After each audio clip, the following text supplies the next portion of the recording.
ابو بکر سے واقعه ده وی منبر ته وخته او وی جوړل ویل چې نبی رسول الله مدینه ته راغی او منبر ته وخته لو دقه سي جوړلیو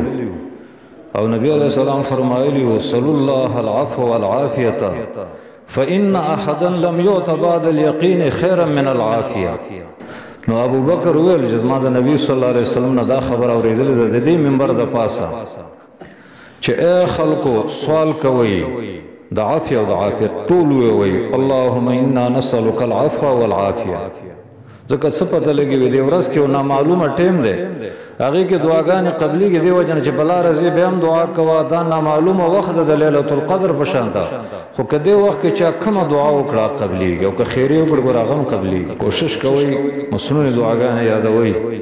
دنیا کې زمونږ د ډیرو خلکو سره دا لانجه ده چې هغه وي د بزرګانو دعاګانې وي او موږ نه موږ د خپل نبی دعا وي ځکه زمونږ بل ګناه نشته خلک به ډیر سوي خو موږ نه تاسو کوي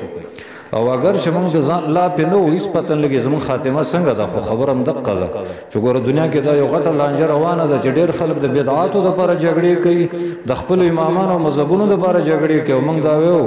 چې د امامانو به احترام کو خو ګوره دین زموږ قرآن او سنت ده او زموږ دین وحی ده شریعت ده دا غي نه رستو کومه خبرې چې دي نو ګوره په دې موږ ذمہوار نه یو موږ به دقه وایو چې قرآن او سنت کنه نور موږ چاته سوي دي دیو جنا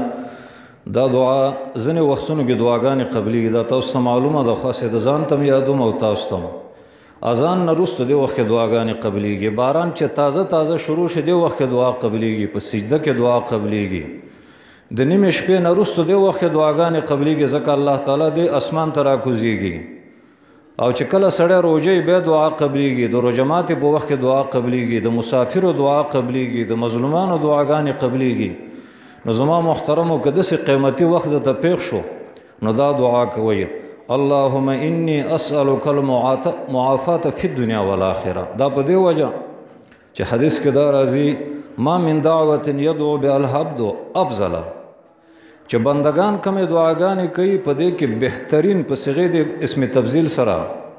دا دعا ده چې اللهم انی اسألک المعافات فی الدنیا والآخرة. الله ما ته دنیا کې هم خیر کې او په آخرت کې په دعاګانو کې بهتره دعا هغه دعاګانې دي چې کوم د پیغمبر علیه السلام نه نقل دي او په هغه دعاګانو کې ترغیب دې ته راغلی دی چې تاسو د عافیت سوال کوئ خدا د چې موږ کومه دعا کوو چې د هغې په ترجمه ځان پوه کړو نو ځکه چې عبادتونو کې زموږ مزه ځکه نشته چې زموږ عبادتونه اذکار قرآن په عربی د موږ عربي نه زده کوو نو کوشش کوي عربي زده کړي په خپل بچو عربي زده کړي انګریزان به الله ختم کړي بیرته د عربي دور به راځي او دا موږ سره ظلم شوی دی چې زموږ اسلامي ژبه باندې انګریزانو ډېر زیات اثر کړی دی او انګلیش عام کړی دی او زموږ عربي ته مشکلات دي خو د الله وعدې دي چې اسلام ختمېږي نه آزمایش به پرې راځي خو اسلام د ختمېدو دین نه دی. نو زما ورونو د دې معنی دا اللهم انی اسألک العافیة فی الدنیا والآخرة. یا الله زه نه د خیر او د سلامتی او د امن سوال کوم هم په دنیا کې هم په آخرت کې وی هر وخت کې وی په لاره کې وی په سجدو کې وی شپې وی که په بسترو کې اوړي دا مختصره دعا ده په دې اسنه کې اللهم انی اسألک العافیة فی الدنیا والآخرة.